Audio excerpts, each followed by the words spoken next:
नमस्कार, जय हिंद, जय भारत। और फिर एक नए मुद्दे और नए वीडियो के साथ आप सबके बीच में उपलब्ध हुआ हूँ।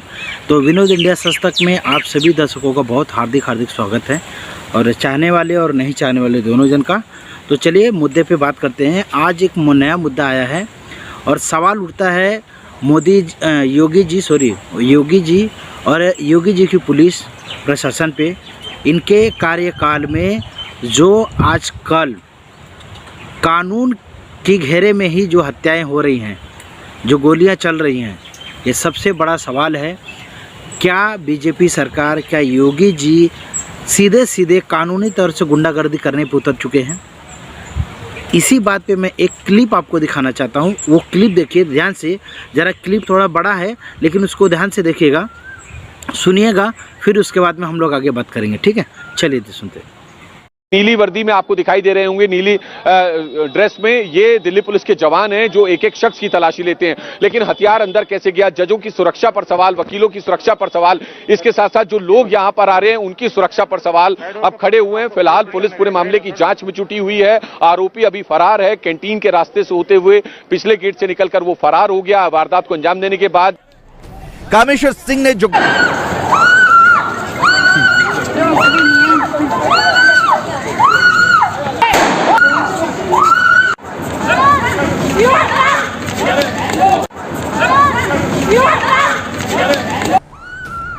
काले कोट वाले शख्स ने दनादन 4 गोलियां चलाई। बताया जा रहा है कि 3 गोली महिला को लगी है, 1 गोली किसी और शख्स को लगी है। महिला को पेट और हाथ में गोलियां लगी हैं।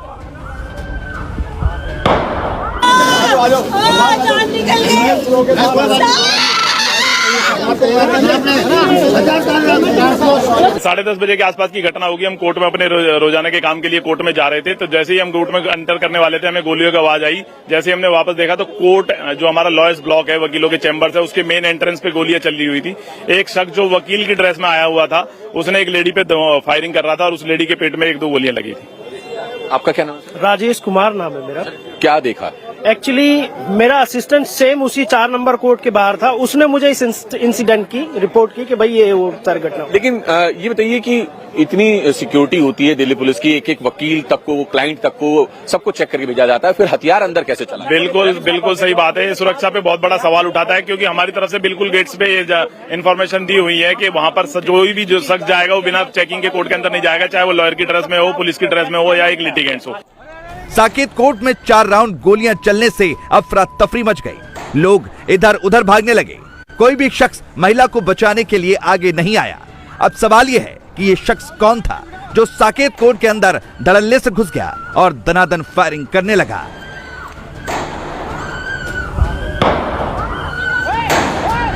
घायल महिला का नाम राधा है, जो 41 साल की है। महिला वसंत कुंज एंक्लेव की रहने वाली है।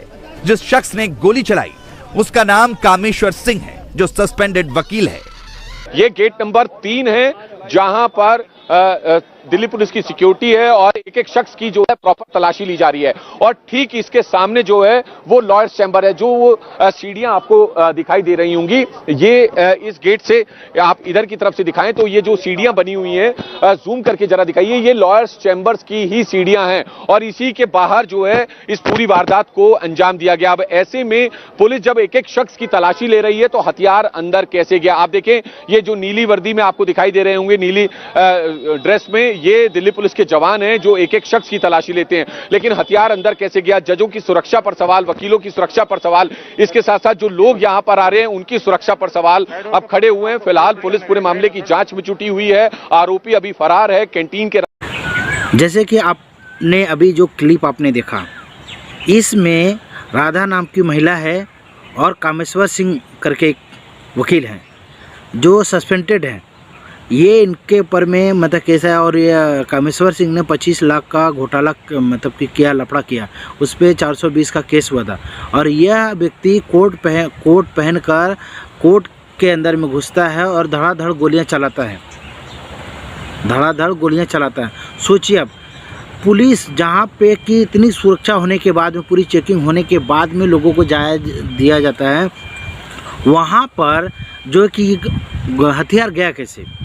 ये सबसे बड़ा सवाल है। सवाल नहीं है, ये जानबूझकर दिया गया क्योंकि ये ठाकुर ठाकुर समाज का है तो सपोर्ट किया जा रहा है पूरी तरह। ठाकुर और ब्राह्मणों को सपोर्ट किया जा रहा है। इस समय सबसे ज़्यादा जो है कि बदमाशी और ये जो गुंडागर्दी और लोगों को डराना, धमकाना, मारना, पीटना, ये जो काम चल रहा है, ये समाज, ये दो जो समाज है ठाकुर और ब्राह्मणों को, ये बीजेपी सरकार दे रही है, योगी जी सपोर्ट कर रहे हैं, इसलिए जो है कि ये कांड बढ़ता जा रहा है। जब अगर पुलिस के हिसाब के रहते हुए अगर ये सारी चीज़ें हो रही तो इसको क्या आप करना चाहोगे? तो वीडियो में जो भी बातें आपको अच्छी लगे कमेंट करें, लाइक करें, कमेंट करें, शेयर करें, सब्सक्राइब करें, है ना, ज़रूर करें, सपोर्ट करें, क्योंकि ऐसे नए मुद्दे पर आप सबके बीच में आता रहूं लेकर। तो ये जो चीज़ें हैं ये बहुत दुखद वाली बात है। यहाँ पे संविधान को एकदम ताक पे रख दिया गया। मतलब यहाँ पे मतलब कि सिर्फ हम हैं तो हम ही हैं, उसके अलावा कोई नहीं है। ऐसा कब तक चलेगा? ये सरासर गलत है। यहाँ पे सत्य बोलने वालों को जेल कर दिया जाता है, उसके ऊपर में उसको मारा पीटा जाता है, धमकाया जाता है। ये कब तक चलेगा? आप कब तक सत्य को दबा के रखेंगे? सत्य एक ऐसी चीज़ है जो आज नहीं कल सामने उभर कर आने वाली है। आज हमारी तो कल आपकी बारी। आपको बता देता हूँ एक चीज़ याद रख लेना, आज अगर बीजेपी सरकार ऐसा करे तो कल दूसरी सरकार आएगी, वो भी करेगी।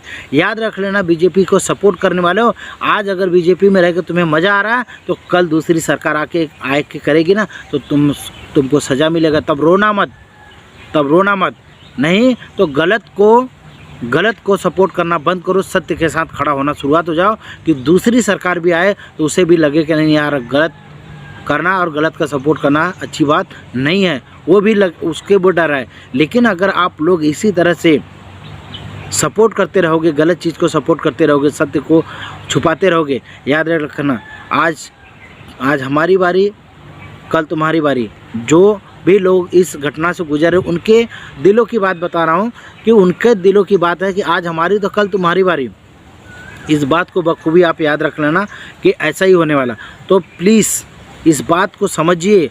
और ऐसी घटना अगर दिल्ली कोर्ट में हो रहा है और दिल्ली पुलिस के सामने हो रहा है तो ये सोचो कितनी दर्दनाक बात है, कितनी दर्दनाक घटना है। और इस पर योगी जी संज्ञान लीजिए और इस चीज़ को सही कीजिए, वरना वक्त आएगा, वक्त बदलेगा, ये आपको भी ले डूबेगा और आपके साथ में जितने भी लोग सपोर्ट करने वाले हैं, कर रहे हैं ना, उनको भी डूबना पड़ेगा इसमें। और ये सत्य है, सत्य को कोई काट नहीं सकता। तो चलिए आज के मुद्दों को यहीं पे समाप्त करते हुए मैं आप सभी दर्शकों से विदा लेते हुए मैं सिर्फ इतना ही कहना चाहूँगा, वीडियो अच्छा लगे तो लाइक कमेंट शेयर करके आप हमें सपोर्ट करें कि ज़्यादा से ज़्यादा कि हम आपको ऐसे ही नए मुद्दों पर आता रहें। मैं ऐसा नहीं कि एक पार्टी की बात नहीं कर रहा हूँ, अभी फ़िलहाल मौजूदा पार्टी में जो हो रहा है मैं उसी पे चर्चा कर रहा हूँ और आने वाले टाइम पे मैं हर पार्टी पे चर्चा करूँगा। लेकिन फ़िलहाल मौजूदा सरकार में जो हो रहा है पहले उस पर चर्चा करते हैं, फिर बाकी लोगों पे भी चर्चा करेंगे। ठीक है, चलिए, जय हिंद, जय भारत, नमस्कार।